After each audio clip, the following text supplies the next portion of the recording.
and thank you again for being with us. We are starting with a great artist, Ziad Douieri, the writer and director of The Attack.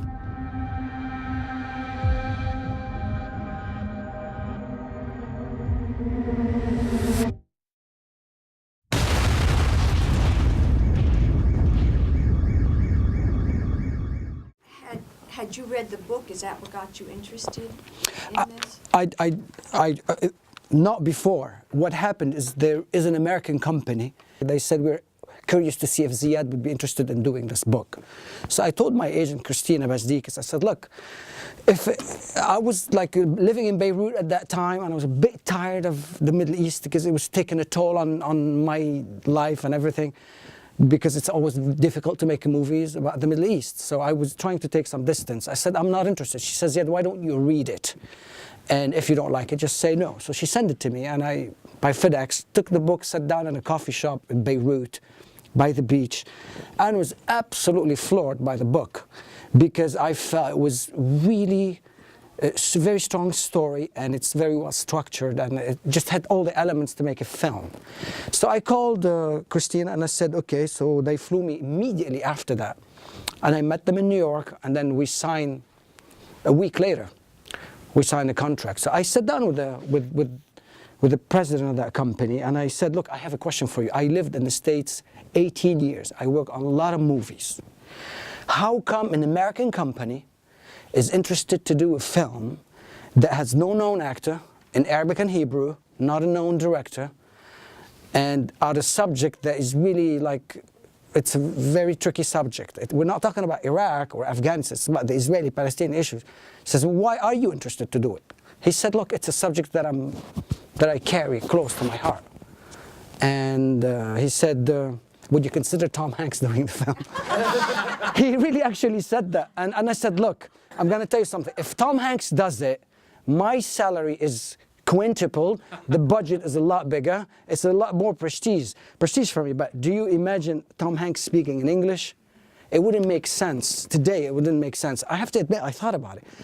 About a month later, after we started the screenwriting, the Hezbollah-Israeli war happened in 2006. And that was really a very nasty war. And we were in Beirut. And there was at a time where I thought I was not going to be able to finish writing the script. It's impossible for me because it was really a nasty battle. So me and the co-screenwriter, we escaped to the mountains of Lebanon, and we stayed a week. And then we decided to go back in Beirut, and we started to do, we continued on the screenplay. And 9 months later, we finished it. And that was like the beginning of a long nightmare. The author, Yasmina Khadra, wrote it in French. And Yasmina Khadra is, just for you to know, great Algerian novelist. And he lives in France. He's been living in France for 10 years. And he was the head of the Secret Service for the Algerian army. At that time, he was writing under the pseudonym of his wife, Yasmina Khadra. And after he finished his time in the army, he decided to dedicate his life fully to writing. So he picked up his luggage and left to Paris. And he lived with his, he's living in Paris right now. I still write under the name of Yasmina Khadra, but his real name is Mohammed Mullah Sahul. Great novelist, brilliant novelist.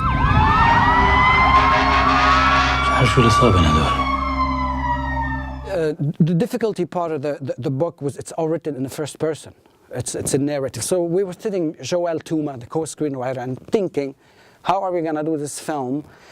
Do we put a voice-over to get inside this guy's head? But then early on, we opted not to have a voice-over. It was a possibility, because what he says in the book is so rich. Then we finally found a formula in order to bring out the dialogue that allows us to get into his head. And also the way we filmed it, the way I filmed it, is just so we can stay as much as possible inside this guy's head, so he was in every scene, as you notice.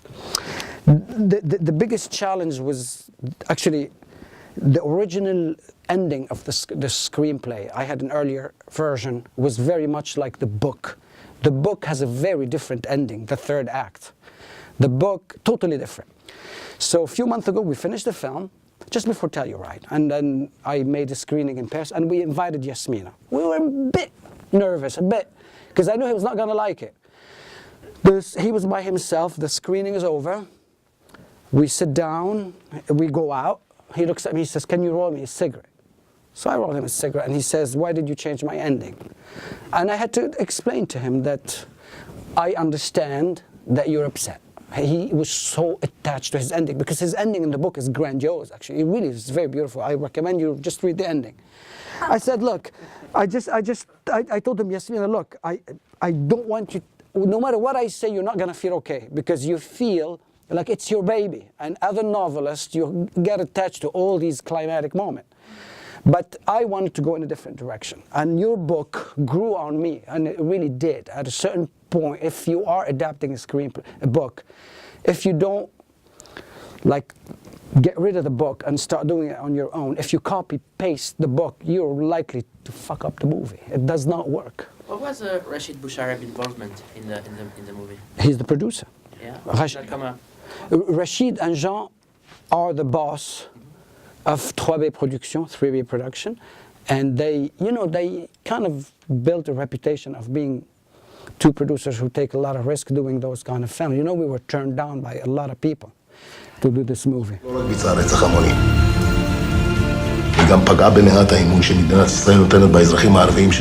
The people in Qatar went and saw the film, and then they came and told us, how much does it cost to take our name off the film?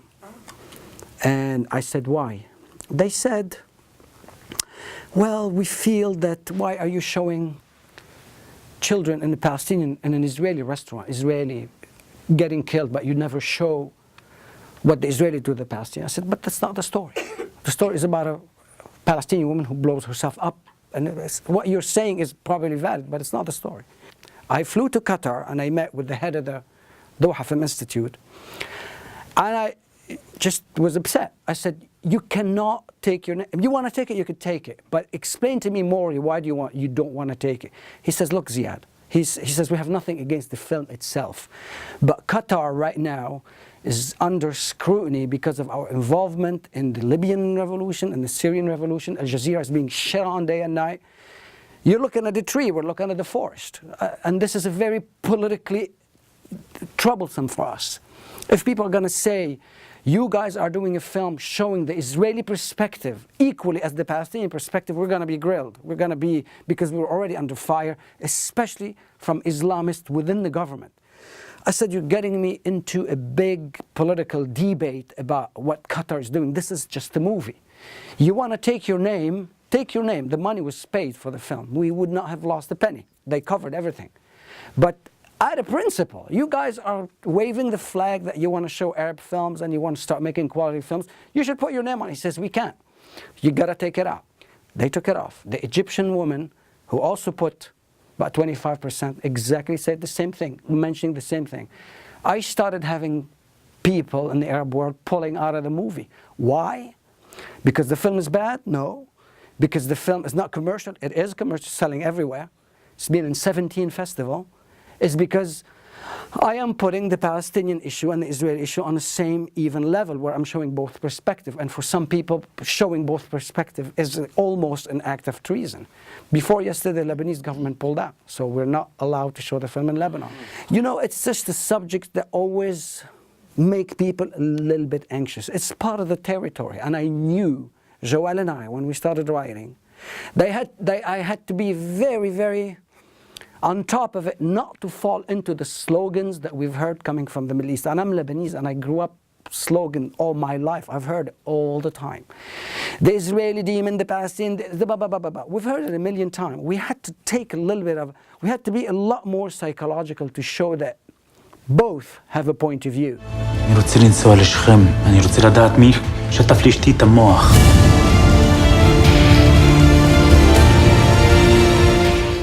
Difficult to have permission to shoot in Israel, given the subject matter of the film? Not at all. The Israeli or the Palestinian, never anybody asked to read the script. The Palestinians said, come and film in Nablus anytime, because they wanted to change the image of Nablus as being a hardline city. And the Israeli gave us everything. The interesting stuff during the shooting, if you care about those technical details, the interesting stuff is, as an Israeli Jew, you are not allowed to go into Palestine. And this is not from the Palestinian perspective, it's from the Israeli perspective. They don't let Israeli Jew to go in, because in case there is a kidnapping, then they have to send in the army, you know, like that young guy who was kidnapped and released last year, what's his name? The young soldier. Gilad. Gilad, yes. Gilad. Well, they did not want this, so they don't allow any Israeli Arabs can go free to visit the Palestinian territory, but the Jews are not allowed. And I had the scene, you remember when Amin crosses the border and he sees the checkpoint. You remember the checkpoint scene where the guy, the military arrested? Well, those are Israeli actors, the military boys. And the night before the shoot, the production manager calls me and he says, we have a problem. Oren, the guy who played the Israeli soldier, the only scene with that, he says he refuses to come. I said, why? He says, because he is so terrified to go into Nablus, because Nablus is in Palestine, under the authority of the Palestinian people, not under Israeli. I said, well, didn't you tell him they were supposed to shoot in Palestine? He says, I didn't tell him, but when we got to the last checkpoint at Ariel, and he says, where are we going? I thought we were going to Palestine. He says he was very scared. He says, let me call you back. 2 hours later, a lot of negotiation with this actor, he finally agreed to enter Palestine and shoot the very next day. At midnight, he wakes me up. He says, come down, he wants to. He was shaky, the Israeli actor. Very, very fantastic guy. He was so scared, literally, as if he was landed in a different planet. So we started to talk. He says, don't worry, nobody's going to kidnap you. He was just so scared he couldn't talk. Next day, we go on the set. The scene is cocking his M16 and shoving it into a Palestinian kid. So he was even more nervous that he has to do the show, and the kids, the Palestinians, were not actors. These are people we picked up from the street. So he started thinking that maybe those kids are going to take it seriously and it's their chance to beat him up, whatever. They called me to the gas station where he was changing his clothes. He was so scared, he was on his knees. We had to lift him up. He was so scared, like this, literally. He was about to cry. I says, Oren, don't be afraid. Nothing's going to happen to you. He had never set foot in Palestine. I mean, for them, the enemy is over there. You understand? It's all purely psychological. So we said, okay, let's rehearse it. Take one. We did the scene 9 times where he had to cock the gun. 9 times he had to cock his M16 and shove in the... At the end, I wish I had a camera to record that, but we didn't have the making of. After I said, okay, finally we got the take. All these 10, 15 Palestinian kids, they look like, you know, tough guys. They came to hugging him and kissing him, and he started to cry. He couldn't believe it. He called me, says, it's been 2 weeks. I can't sleep. Those people that I was so scared were so friendly to me. And that was a moment for me, even though it sounds to you maybe insignificant, but it was significant to me, because this is what happened to me. The Israeli soldier to me was the monster, because he had his bulletproof jacket and his F-16 and everything. And then you go and you work with the Israelis, you face them, you stage. Suddenly this idea of the fearless Israeli goes away. To me, I used to be very scared of the Israelis, because that's how I grew up in. Today it got demystified. This image is completely demystified. To me, when I deal today with Israel, I deal with them on an equal basis. I'm not scared of him. I'm not saying everything that goes on in the Middle East is justified. There's still a lot of fuck-ups going on there, on both sides. There is. I mean, I'm not gonna change my jacket and say, you know, what happens is, I've seen some realities. But to answer your question, which triggered me to tell you this whole thing, you think there will be peace? The bottom answer that I'm going to give, I don't think I'll see it in my lifetime. I really don't. But between us artists, filmmakers, we made it work. And we made it work better than I could ever imagined.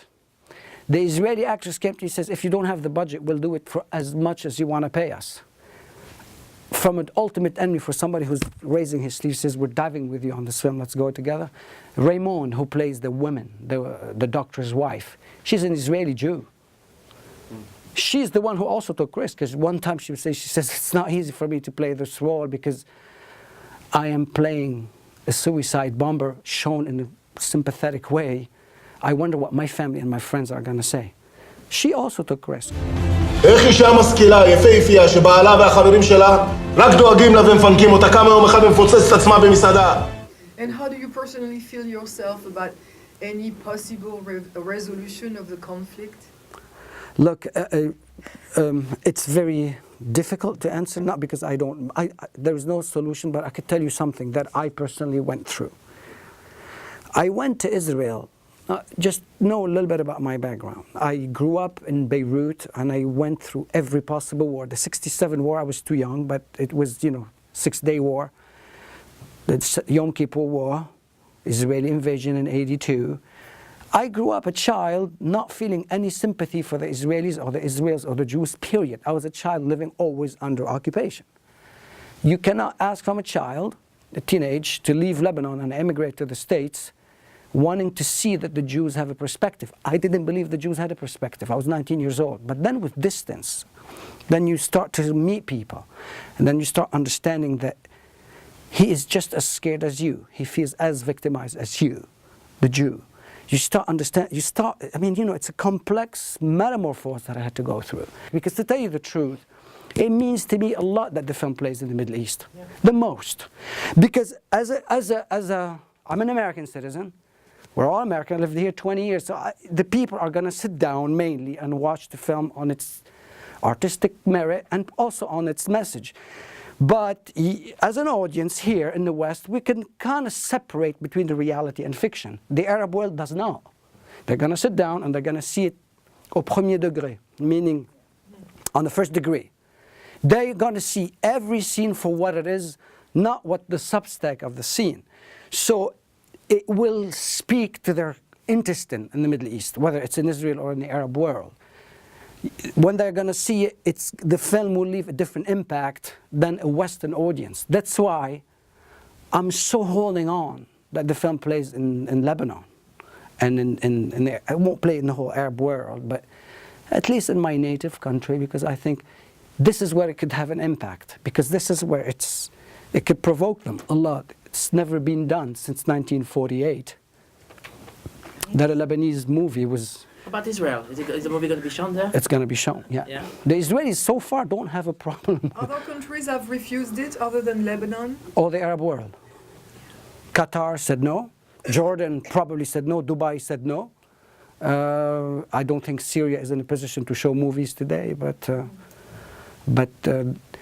look, it's surprising that the biggest resistance is coming from the Arab world, but at the same time the biggest curiosity is coming from the Arab world, because I think also the Arab world want to see some different change. I think so, but it's yet to be tested. I really don't know. I hope I can succeed in this battle to show the film.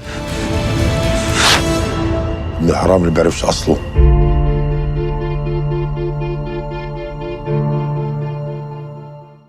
I was very happy to talk to you, and it's always fun to talk to you.